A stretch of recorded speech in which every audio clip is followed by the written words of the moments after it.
Dan kemudian dia punya usaha lain, yang diajak barteran sama temannya dan omsetnya luar biasa. Nah, dalam waktu kurang lebih 10 bulan lah dia berhasil beli mobil.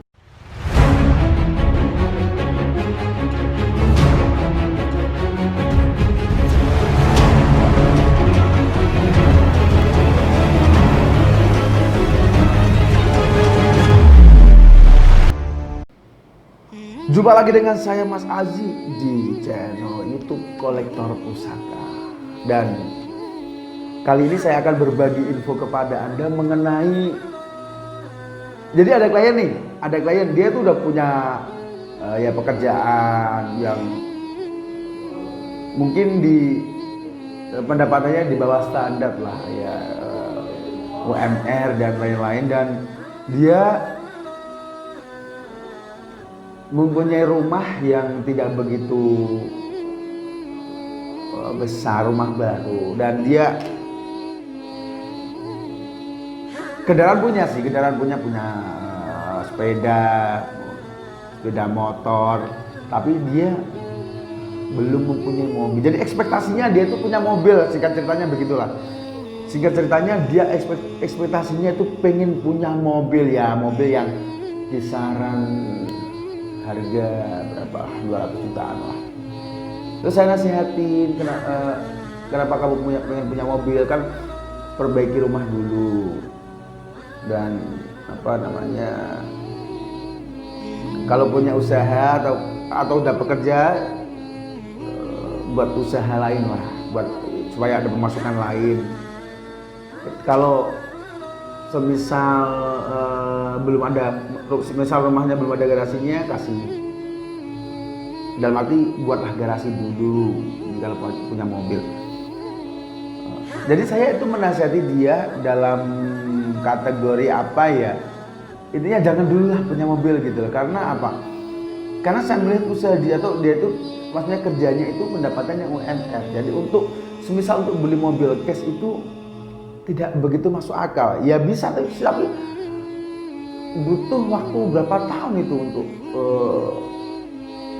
nabung, mengumpulkan uang untuk beli mobil cash. Tapi dia itu punya keyakinan yang tinggi gitu. Dia punya keyakinan kalau saya itu bisa beli mobil, pokoknya Mas Haji. Tetap saya nasihatin dia untuk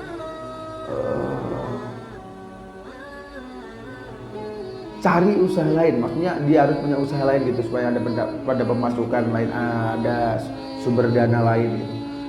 Dia punya 2 anak dan dia selalu begitu, Mas saya ini gimana, selalu menghubungi saya supaya bisa beli mobil cash, ini gimana Mas Haji. Rupanya dia lambat laun membuktikan kalau dia itu memang rumahnya ada sebelahnya ada tanah sedikit, berapa ya, kurang lebih 4 meteran lah, dibangun garasi. Ini kata Mas Haji, kalau orang membangun sesuatu membangun sesuatu itu insya Allah akan tertuju dengan sesuatu itu. Dalam arti, misal saya membuat garasi, insya Allah nanti korelasinya saya punya mobil begitu. Ya saya pernah ngomong begitu. Jadi membangun sesuatu itu pasti ada korelasinya dan pasti ada apa yang kamu tunjukkan itu akan terkait di situ. Dan kemudian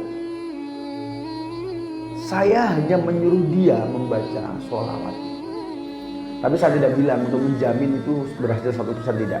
Saya hanya menyuruh dia paling tidak 6 bulan, lama-lama itu 1 tahun. Bacalah sholawat sebanyak-banyaknya saya sholat. Setiap kamu tidak ngapa-ngapain, bacalah sholawat sebanyak-banyaknya. Saya selalu bicara gitu. Dan benar, Mas Aziz, ini saya membaca sholawat dalam 1 bulan kok. Saya alhamdulillah, saudara ipar saya, jadi dia itu punya kakaknya itu punya istri orang mana ya, orang Australia atau bagaimana itu. Terus orang Australia itu ngomong sama kakaknya dia, jadi iparnya itu diajak ngomong sama istrinya gitu loh. Saya di sini mau cari orang kepercayaan untuk menjaga usaha baru saya nanti di wilayah Jepara begitu. Jadi saudara iparnya yang dari Australia itu punya usaha mebel tempat yang dari kayu, kursi-kursi, meja-meja itu, ranjang-ranjang dari kayu, tentunya interior lah dari kayu jati. Nah, kakaknya itu bilang sama klienku tadi itu, dan akhirnya dia dipercaya, dia dapat pendapatan dari itu, dia mendapatkan hasil dari itu, dan kemudian dia punya usaha lain yang diajak barteran sama temannya, dan omsetnya luar biasa. Dalam waktu kurang lebih 10 bulan lah dia berhasil beli mobil. Jadi inilah kekuatan sholawat. Kekuatan sholawat itu luar biasa. Setiap orang itu bisa melakukan, tetapi untuk kontinuitasnya itu yang malas. Padahal sholawat itu mempunyai berkah yang luar biasa, di mana orang yang mempunyai keinginan untuk beli mobil yang cukup tidak masuk akal itu saja, dia bisa membeli mobil dengan cara memperbanyak sholawat dan bisa membeli mobil cash. Kalau klien saya bisa, kenapa Anda tidak? Perbanyaklah sholawat.